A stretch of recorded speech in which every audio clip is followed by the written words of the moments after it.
when I met his brilliant son, it was at the Oval Office. Shortly thereafter, you came in representing the country, and I called the father. I said, this guy is fantastic. And I don't know if that helped you or hurt you, but obviously it couldn't have hurt too much, because here you are, right? But we had a great meeting, and the office has changed quite a bit, and we inherited a mess. You actually told me you thought the country was in big trouble. I'm not going to use the exact word that you use. I refuse to say that you thought our country was dead a year and a half, 2 years ago, but our country was in trouble, and now we have the hottest country in the world. You said that also. And we do. We have the United States is right now the hottest country in the world. And between the tariffs and the election, November 5th election, we've done things that nobody can believe. $21 trillion will be the amount invested in the United States or committed to invest in 1 year. So I'm here 9 months. We're up to almost $18 trillion. Biden, as an example, the Biden administration, if you call it that, it's not, to me, it was the Biden lack of administration. They were less than $1 trillion for 4 years. We're going to be $21 trillion for 1 year. I think that's hard to believe. The biggest in history was a certain country, $3 trillion.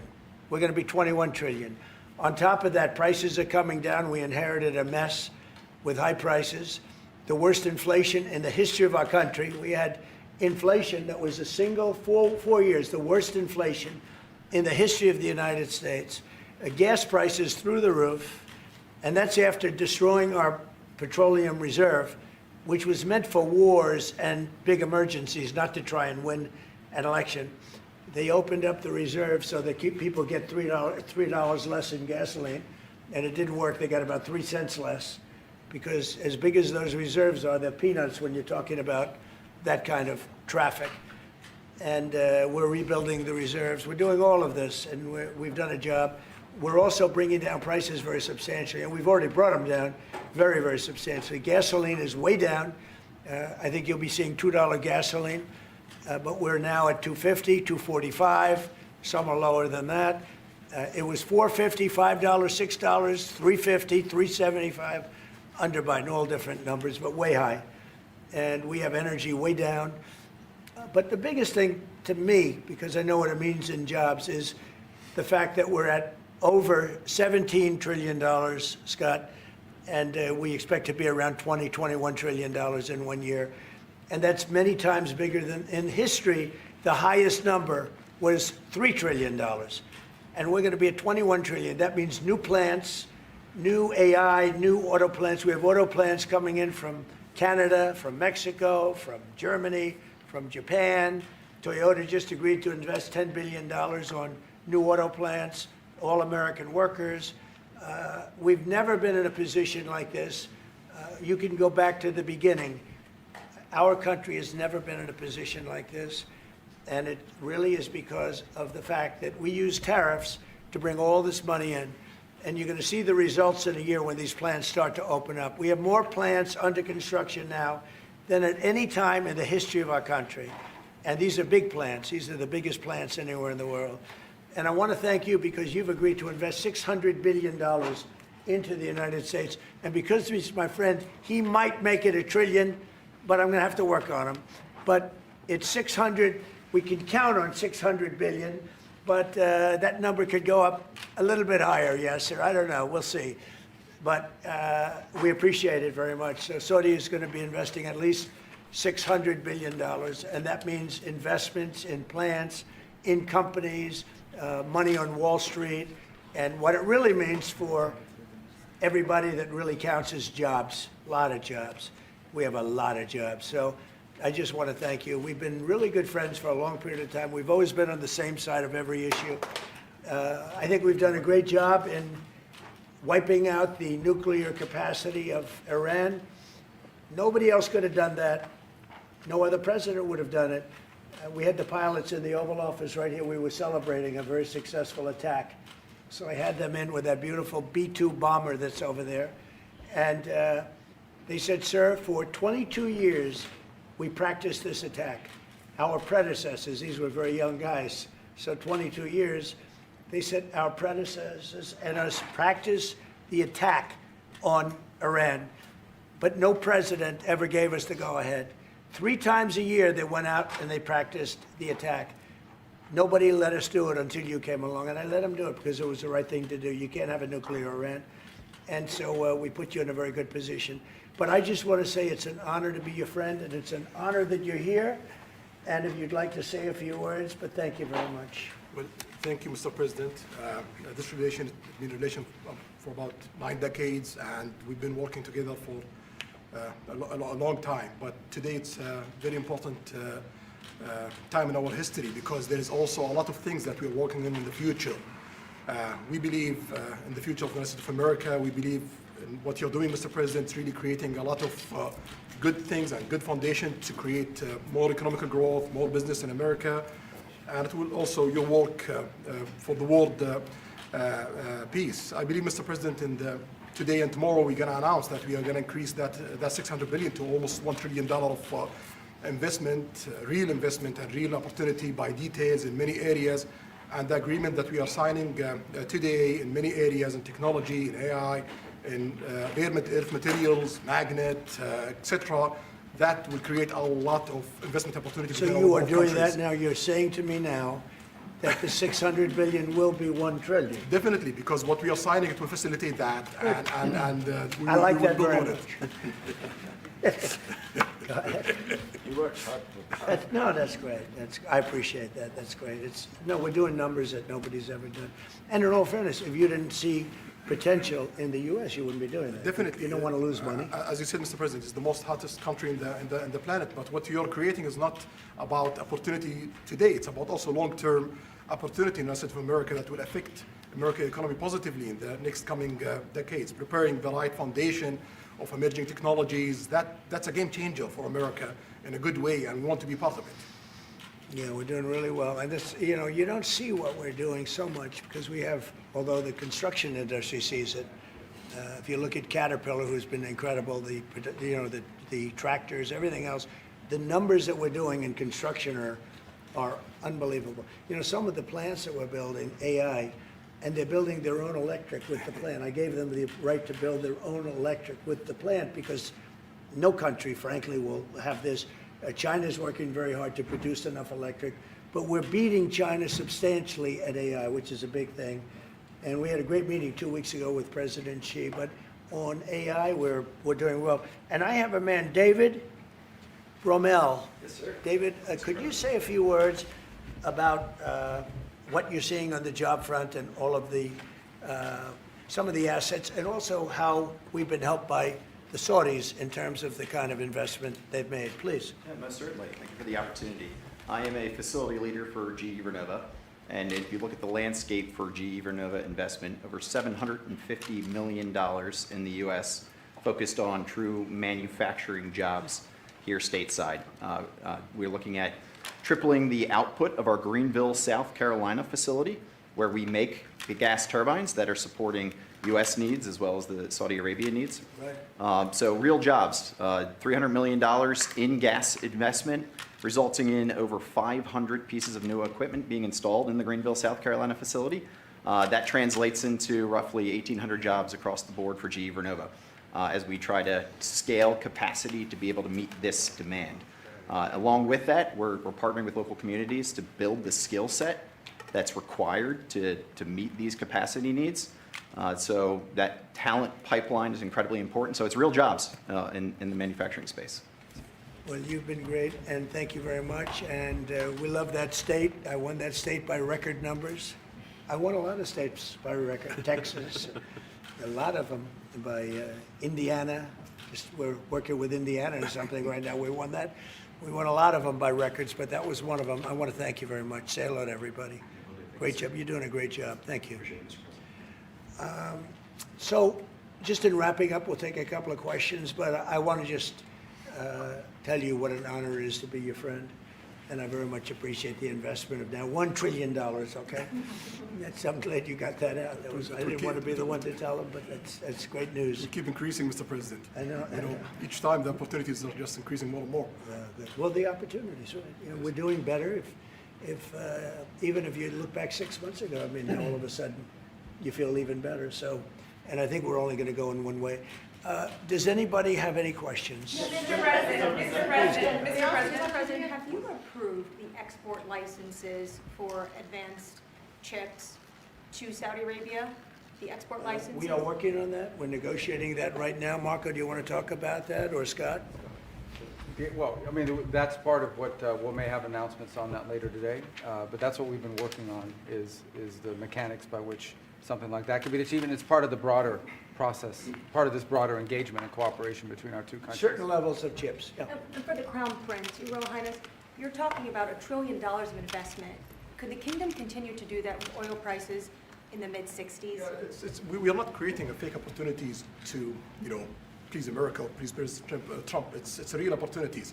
For example, when you ask about the AI and the chips, Saudi Arabia have a huge demand of, a huge need of computing power, and we're going to spend in the short term around $50 billion by consuming those semiconductors for our needs in Saudi Arabia. And with the agreement that we're going to have with North America, that will allow us to focus that consuming power in the short term by $50 billion from the North of America, and long term with hundreds of billions of dollars in the long term. So there's a lot of real opportunities that fit to our need in Saudi Arabia and fit to our investment strategy.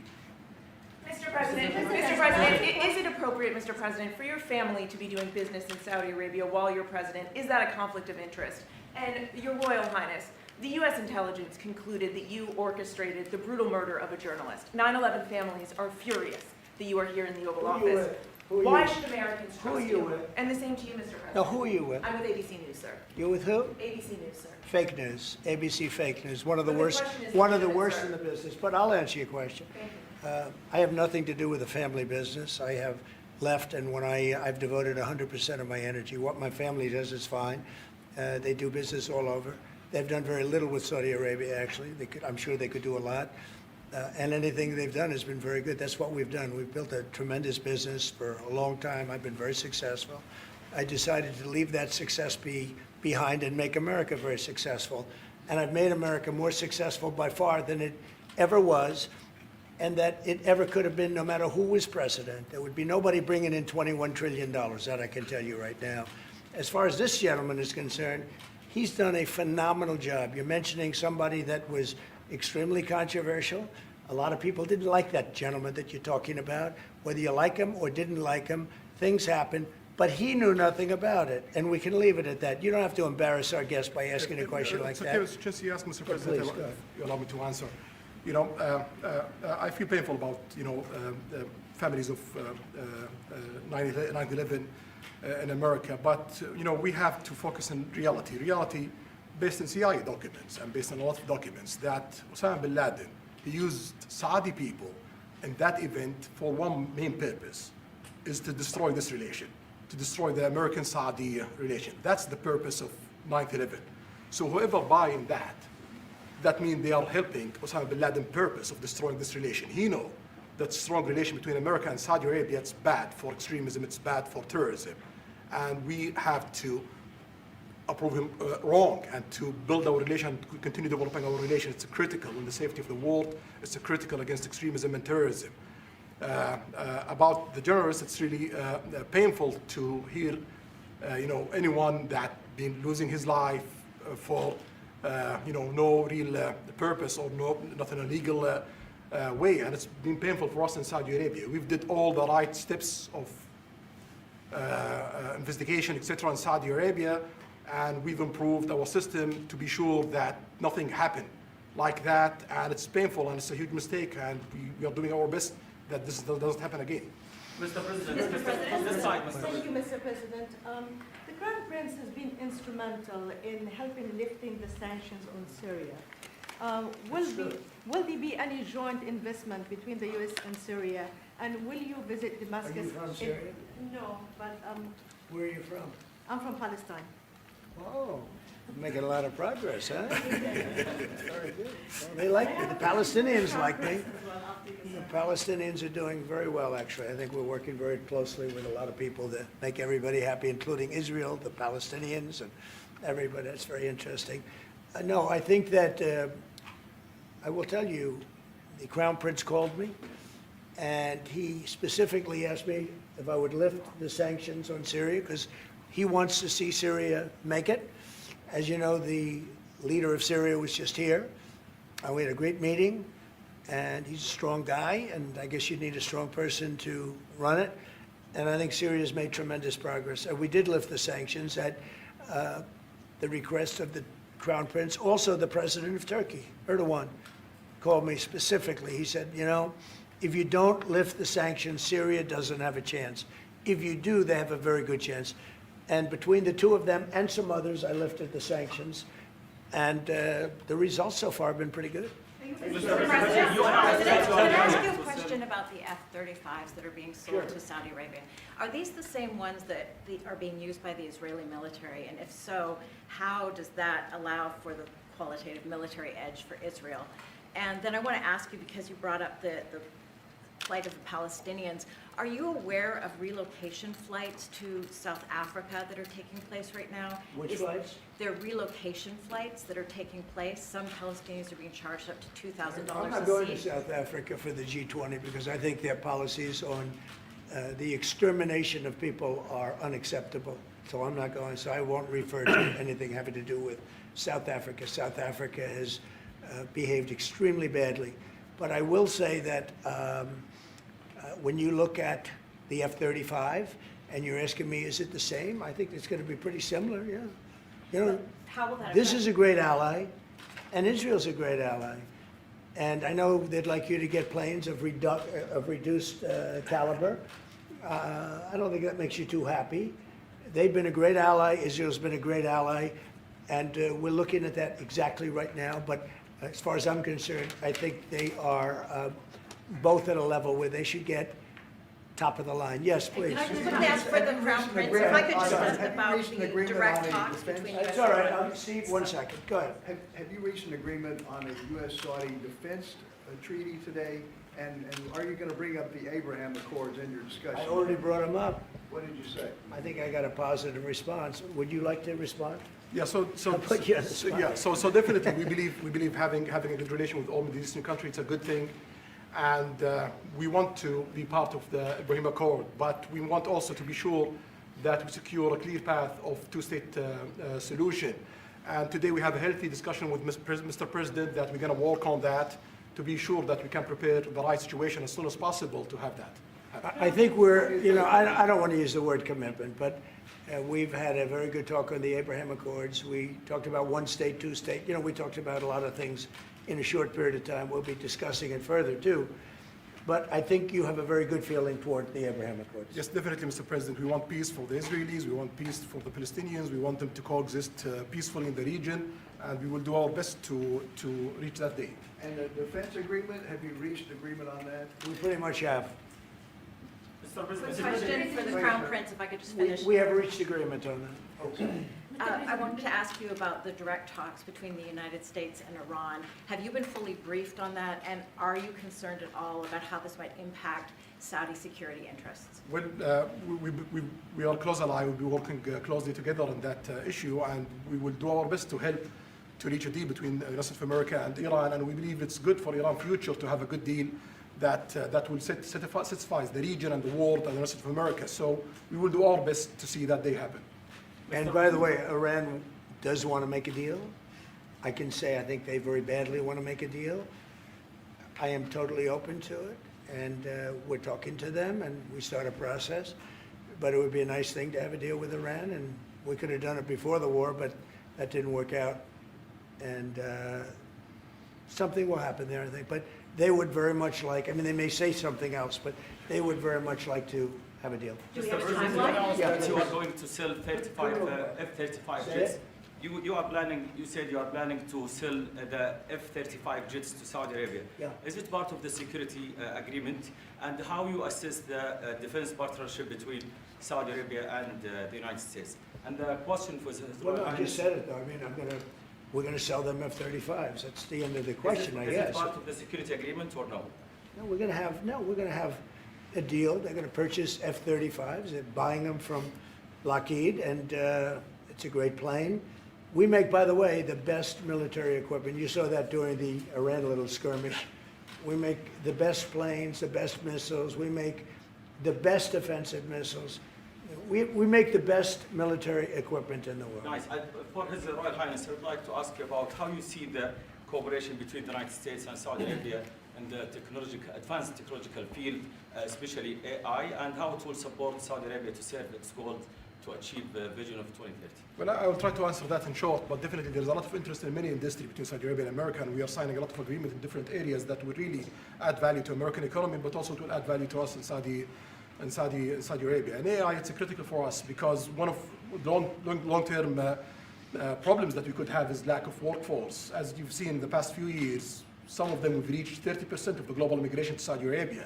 So we know that to assure the Saudi Arabia GDP growing, with the lack of workforce that we have, we need to use a lot of computing power to replace job in the long term. So that's huge demand in Saudi Arabia, and we want to link it to American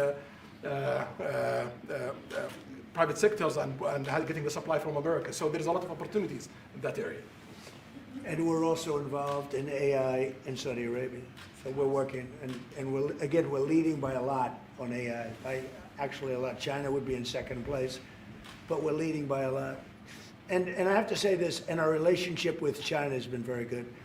And as far as buying our farm products, they're pretty much on schedule, Scott. I'd like you to call them, say if they could speed it up, it would be good.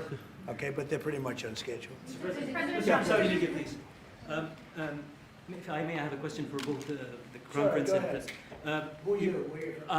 Faisal Abbas from Arab News, Saudi Arabia, Your Excellency. It should be a friendly question.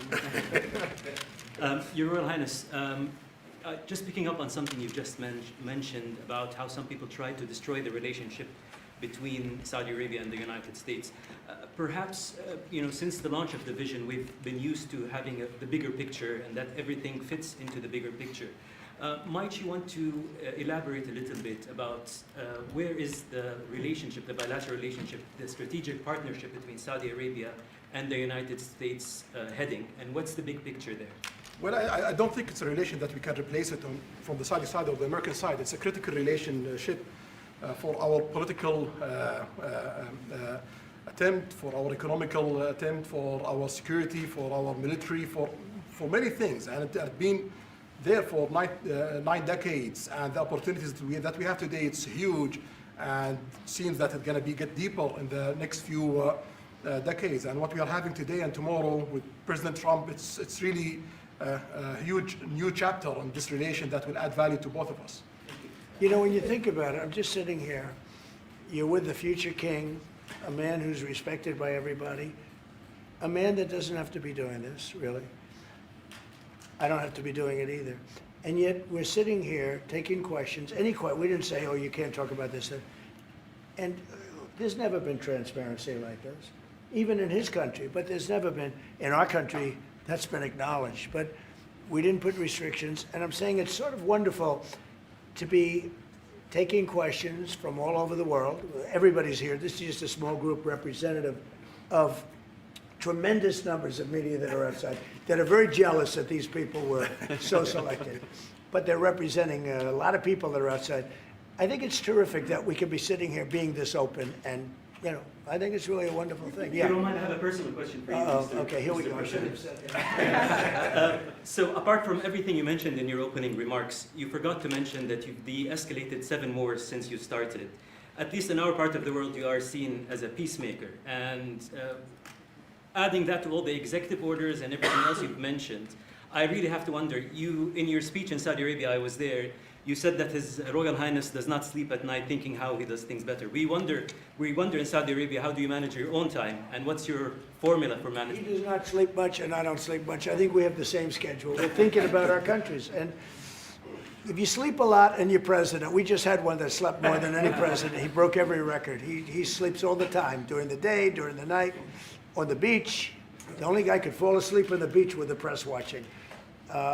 No, he's not a sleeper. I'm not a sleeper. We don't. We talk at night. We can talk. I can call him almost any time. He goes, hi, how you doing? It's like the craziest times.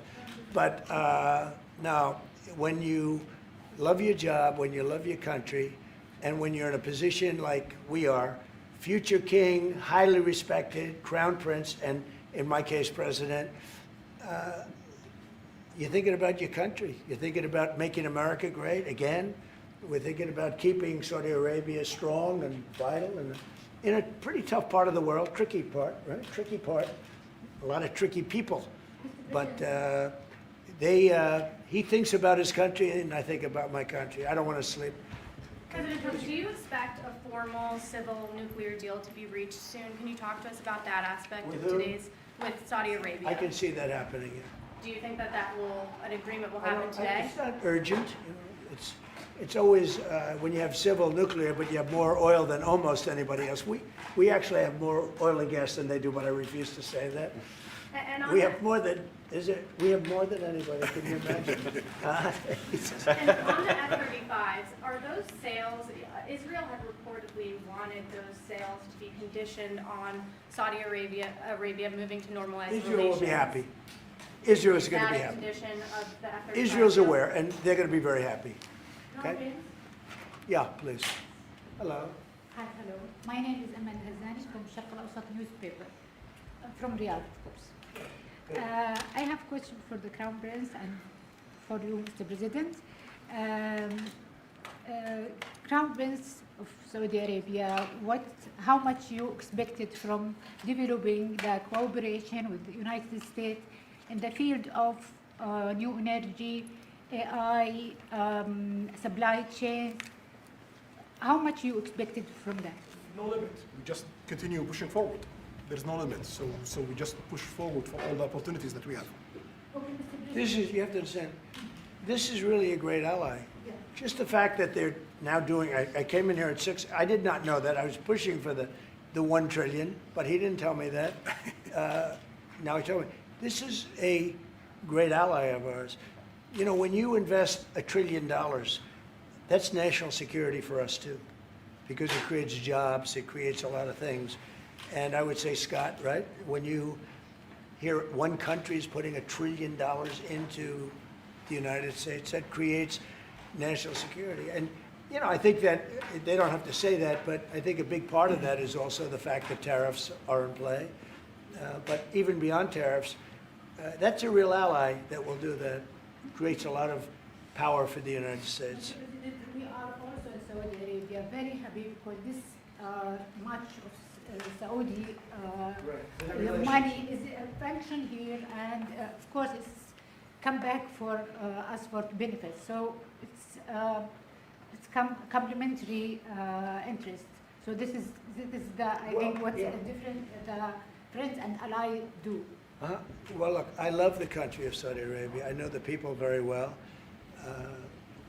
The level of treatment that we go when we go to Saudi Arabia is something that is incredible. And the people like us, and I think they really like America, especially when I'm president.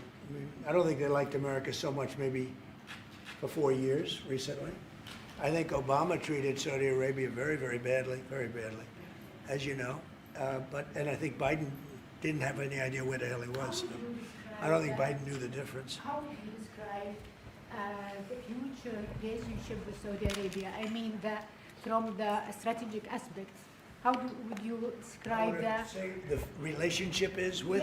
Yeah, the of economic I would say politics top of and the line. leadership.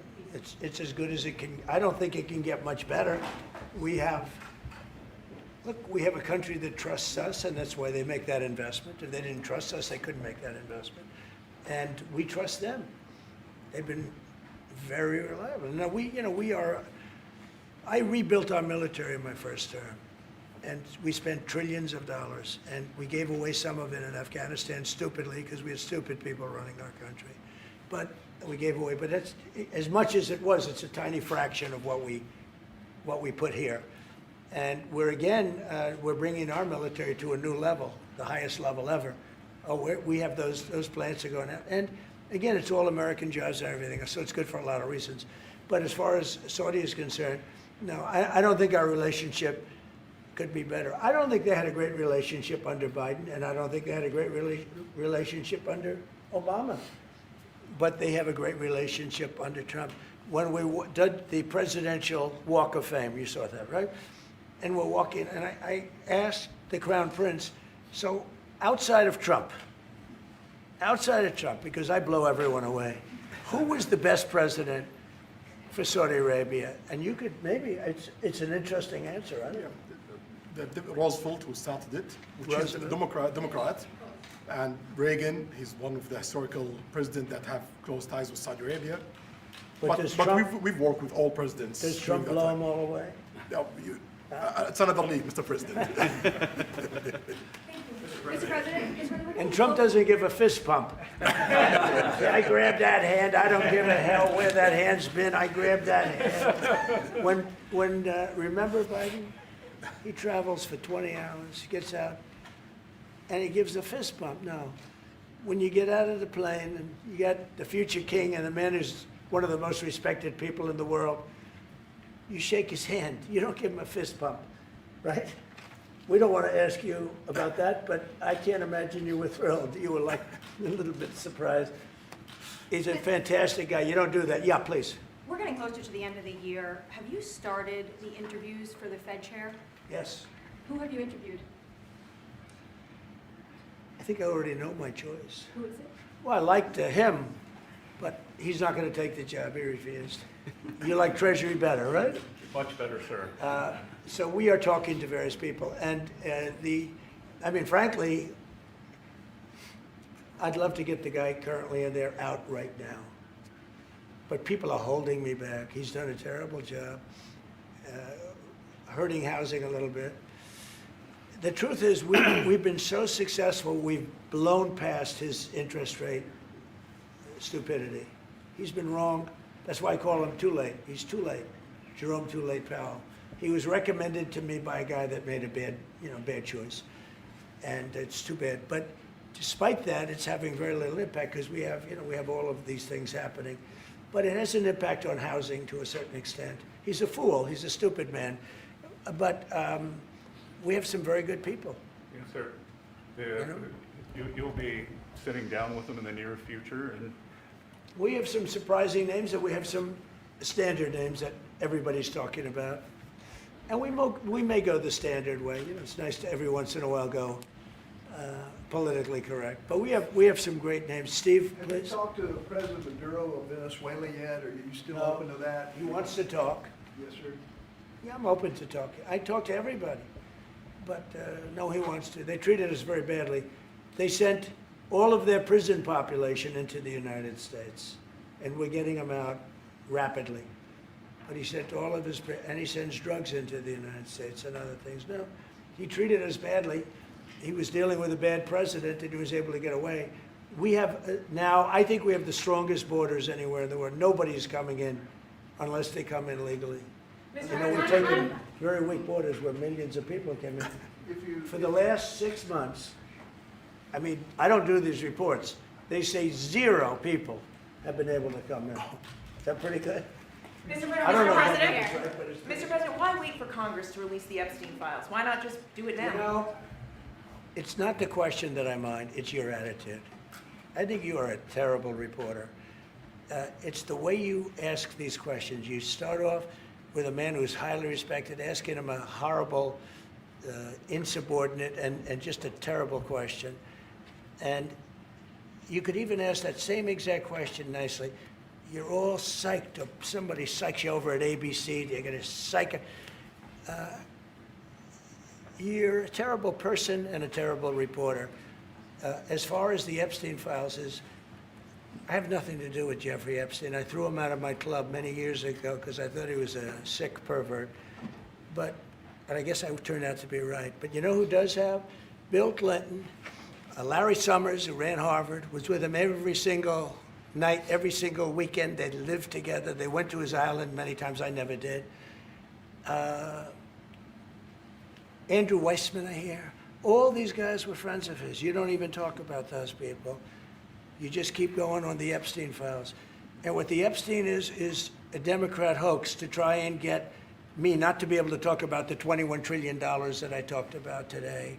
It's a hoax. Now, I just got a little report, and I put it in my pocket, of all the money that he's given to Democrats. He gave me none, 0, no money to me. But he gave money to Democrats. And people are wise to your hoax, and ABC's is, your company, your crappy company is one of the perpetrators. And I'll tell you something, So why not just sign it now? I think the Why not license just submit? should be taken away from ABC because your news is so fake and it's so wrong. And we have a great commissioner, the chairman, who should look at that because I think when you come in and when you're 97% negative to Trump and then Trump wins the election in a landslide, that means obviously your news is not credible and you're not credible as a reporter. So I've answered your question. You should go and look at the Democrats who received money from Epstein, who spent their time. Larry Summers was with him all the time. That creep of the fund guy was with him all the time. What's his name? Who? Reid Hoffman. I don't know Reid Hoffman, but I know he spends a lot of money on the radical left. Reid Hoffman, in my opinion, should be under investigation. He's a sleazebag. And those are the people, but they don't get any press, they don't get any news, and you're not after the radical left because you're a radical left network. But I think the way you ask a question with the anger and the meanness is terrible. You ought to go back and learn how to be a reporter. No more questions from you. Who else has a question? Prince, very quickly, I want to ask you, how much money is Saudi Arabia giving for Gaza reconstruction? We are in discussion about that. Still, there is no amount being It'll be a lot. named, but It'll be a lot. we will definitely help. Yeah, he's gonna, it's very important to him. And a quick follow-up, the International Security Force, given your pledge there would be no U.S. boots on the ground, what is the U.S. role going to be in that? And how do you sort of ratify the allegations that this could undermine Palestinian sovereignty and even the path to statehood? Look, I think we're going to get along great with the Palestinians, and we know their leadership. We just had a very, you hate to say war, but it was a war.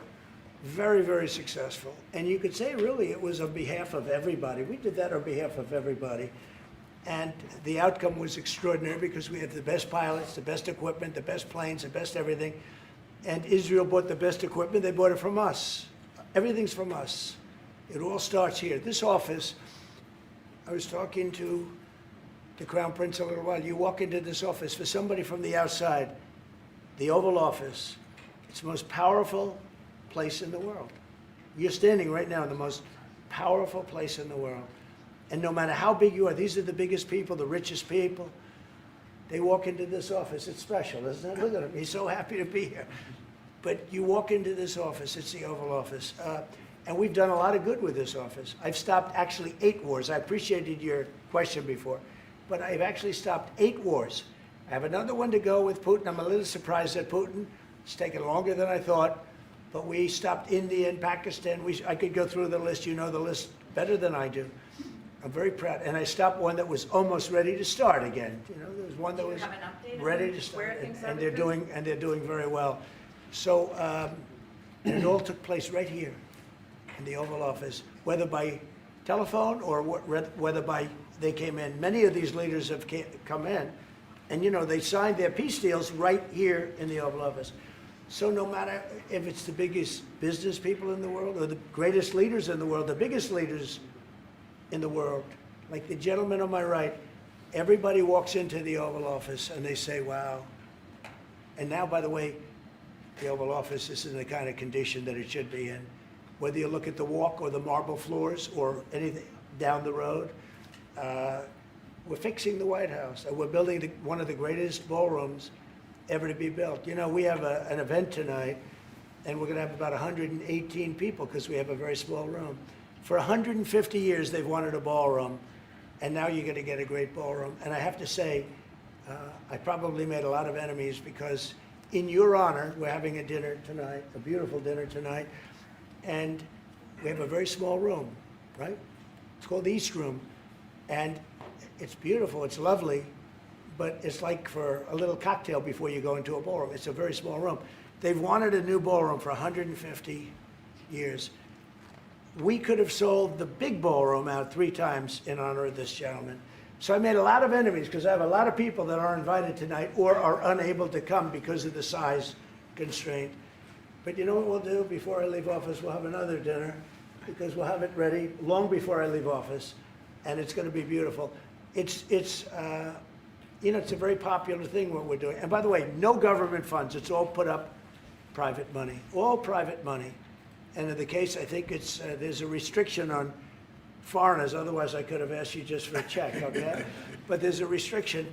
These are all private individuals that put up a lot of money to build the ballroom. Not one penny is being used from the federal government, so it's really a nice thing. But I look forward to it. I just pointed it out. If this would be a perfect night to have that ballroom open, Susie. If we had that open, we'd have a lot of people very happy. Right now, we have a lot of unhappy people because they all want to be with us tonight to honor this great man. Thank you all very much. Thank you, Press. Everybody out. Let's go. Thank you, Press. Let's go. Thank you, guys. Thank you, Press. Let's go. Let's go. Thank you. All right, guys, start with guys. Thank you. Break down outside. Press, let's go. Thank you, Press. Thank you. Thank you, Press. Thank you.